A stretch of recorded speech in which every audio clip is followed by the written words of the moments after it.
భారత బలగాలకు మోస్ట్ వాంటెడ్గా ఉన్న మావోయిస్ట్ నేత మడావి హిడ్మా తాజా చిత్రం వెలుగులోకి వచ్చింది. మావోయిస్ట్ పార్టీలో భారీ గెరిలా దాడులకు వ్యూహకర్తగా పేరొందిన అతను ప్రస్తుతం ఎలా ఉంటారనేది ఇప్పటివరకు బయట ప్రపంచానికి వెల్లడి కాలేదు. దాదాపు 25 ఏళ్ల క్రితం నాటి ఫోటోనే ఇన్నాళ్ళు అందుబాటులో ఉంది. ఆపరేషన్ కగార్ అంతిమ దశకు చేరుకున్న ప్రస్తుత తరుణంలో అతడి తాజా చిత్రం బహిర్గతం కావడం చర్చనీయాంశంగా మారింది. ఛత్తీస్గఢ్ దండకారణ్యంలో వేలాదిగా సాయుధ బలాలు కూంబింగ్ చేపడుతున్నాయి.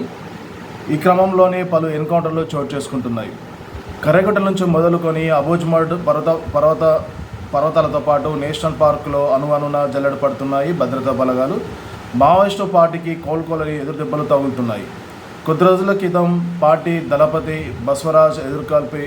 బసవరాజ్ అలియాస్ నంబాల కేశవరావు ఎదురుకాల్పులో మృతి చెందగా, నేషనల్ పార్క్లో గురువారం కేంద్ర కమిటీ సభ్యుడు సుధాకర్, శుక్రవారం తెలంగాణ రాష్ట్ర కమిటీ సభ్యుడు మైలారపు భాస్కర్ మరణించారు. అయితే తెలంగాణ రాష్ట్ర కమిటీతో పాటు హిడ్మా ప్రాతినిధ్యం వహిస్తున్న పీపుల్స్ లిబరేషన్ గెరిల్లా ఆర్మీ 1వ బెటాలియన్ నేషనల్ పార్క్లోనే ఉన్నట్లు నిఘా వర్గాలు అనుమానిస్తున్నాయి. ఇలాంటి పరిస్థితుల్లో హిడ్మా తాజా చిత్రం బహిర్గతం కావడం ప్రాధాన్యం సంతరించుకుంది. అయితే కేంద్ర కమిటీ సభ్యులోనే అతి చిన్న వయసుడుగా హిడ్మాకు పేరుంది. ఛత్తీస్గఢ్ రాష్ట్రం సుక్మా జిల్లాలోని పూవర్తి గ్రామానికి చెందిన హిడ్మా పార్టీలో విలాస్ హిడ్మాల్ సంతోష్ అనే పేర్లతో ఉన్నారు.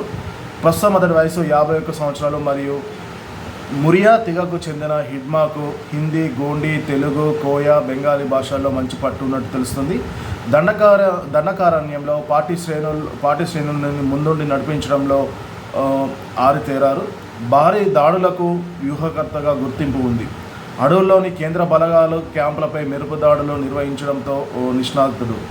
ఈ క్రమంలోనే మిలిటరీ దాడులకు మారు పేరైన PLG 1వ బెటాలియన్కు సారథ్యం వహిస్తున్నారు. ప్రతి భారీ దాడిలో స్వయంగా పాల్గొంటూ కేంద్ర బలగాలకు మోస్ట్ వాంటెడ్గా మారారు.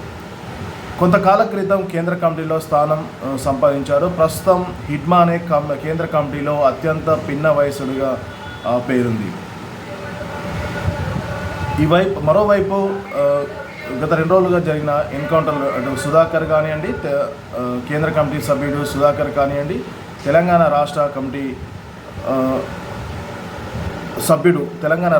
సభ్యుడు మైలారపు భాస్కర్ ఎన్కౌంటర్లు కానివ్వండి జరిగిన తర్వాత మావోయిస్టు పార్టీ అగ్రనేతలు మరికొంతమంది పోలీసుల అదుపులో ఉన్నట్టు సమాచారం. వారికి ఎలాంటి హాని తలపెట్టకుండా కోర్టులో హాజరుపరచాలని తెలంగాణ పౌర హక్కుల సంఘం అధ్యక్షుడు ప్రొఫెసర్ గడ్డం లక్ష్మణ్, ప్రధాన కార్యదర్శి నారాయణరావు శుక్రవారం ఒక ప్రకటనలో డిమాండ్ చేశారు. ఛత్తీస్గఢ్లోని ఇంద్రావతి నేషనల్ పార్క్ అటవీ ప్రాంతంలో గ్రామంలో 2 రోజుల క్రితం కీలక అగ్రనేతలైన సుధాకర్, భాస్కర్, బండి ప్రకాష్, నేషనల్ పార్క్ కార్యదర్శి దులీప్ మద్దేడు, ఏరియా కార్యదర్శులు సీటు రామన్న, DC సభ్యులు మున్నా, సునీత, మహేష్తో పాటు మరో 10 మంది మావోయిస్టులను పోలీసులు ప్రాణాలతోనే పట్టుకున్నారని, వీరిలో సుధాకర్, భాస్కర్ను ఎన్కౌంటర్ పేరిట హతమార్చారని పౌర హక్కు సంఘాలు ఆరోపించాయి. అయితే మిగిలిన వారిని ప్రాణాలతో కోర్టుకు సరెండర్ చేయాలని, కోర్టు ముందు హాజరుపరచాలని పౌర హక్కు సంఘ నేతలు డిమాండ్ చేస్తున్నారు.